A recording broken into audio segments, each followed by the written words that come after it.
El baloncesto, tal y como lo conocemos ahora, fue inventado en 1891 por un profesor de educación física llamado James Naismith, quien trabajaba como entrenador en la Universidad de Springfield, Massachusetts, Estados Unidos. El director del departamento le pidió que buscara un juego con el que los atletas universitarios pudieran entrenarse dentro del gimnasio durante los meses de invierno, además de mantenerlos en forma. El nuevo juego debía reducir el contacto físico entre los jugadores para evitar lesiones.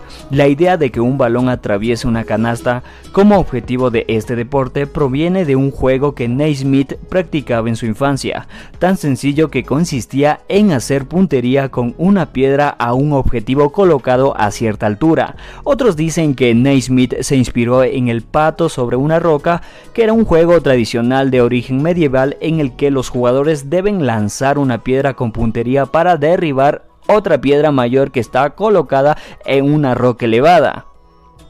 Este profesor le pidió al conserje de la universidad 2 cajas de unos 50 centímetros, pero en su lugar recibió 2 cestas, de las que se empleaban para transportar fruta. Aún así, decidió colgar cada una de ellas en un extremo del gimnasio, a poco más de 3 metros de altura. El objetivo era recorrer la pista de extremo a extremo y encestar una pelota. En aquel entonces era una pelota de fútbol. El balón tenía que estar dentro de la canasta. De esta manera surgió el nombre de este deporte, que a su vez define el objetivo a perseguir: baloncesto. Naismith diseñó 13 reglas básicas para el juego. La mayoría han cambiado, pero algunas siguen vigentes. Por ejemplo, la pelota tiene que llevarse con las manos, no con los brazos u otra parte del cuerpo, o la prohibición de correr con la pelota agarrada.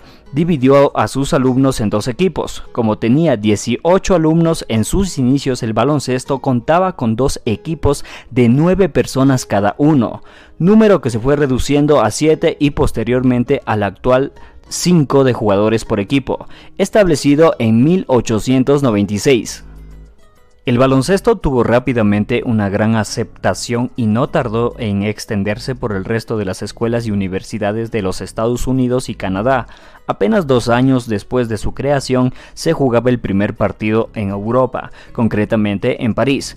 Entre las primeras modificaciones que surgieron está el reemplazo de los cestos por los aros metálicos acompañados por una red sin fondo. A comienzos del siglo XX ya aparecen los tableros formando las canastas, lo que trajo consigo las primeras jugadas de rebote.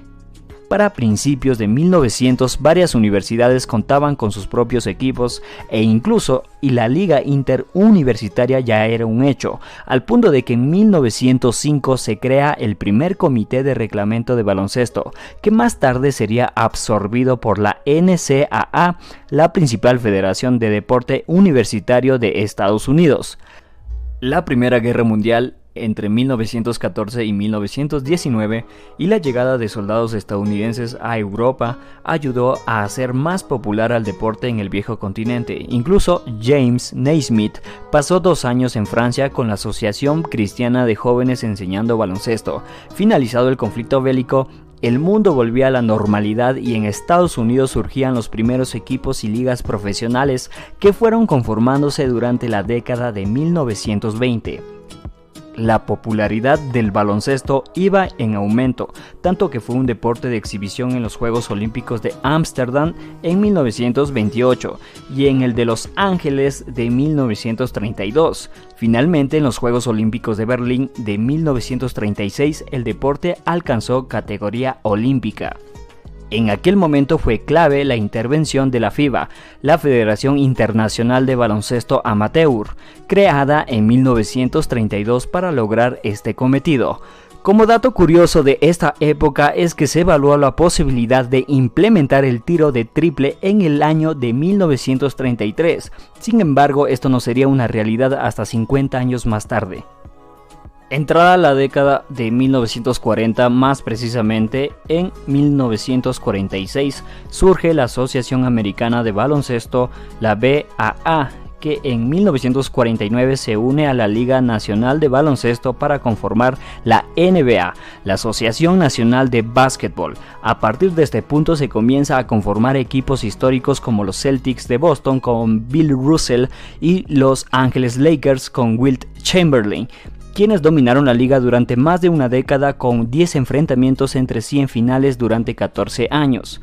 La década de los 50 con la celebración en Argentina del primer campeonato mundial de baloncesto, y 3 años más tarde se realizaría el primer campeonato mundial femenino en Santiago de Chile. Desde aquí podemos seguir contando un sinnúmero de estrellas. En los 80 dominaron Magic y Larry Bird. En los 90 Michael Jordan. A partir del 2003 no hay que negar quien ha dominado la liga ha sido LeBron James. Estos nombres hacen la historia de uno de los deportes más hermosos del mundo, el baloncesto.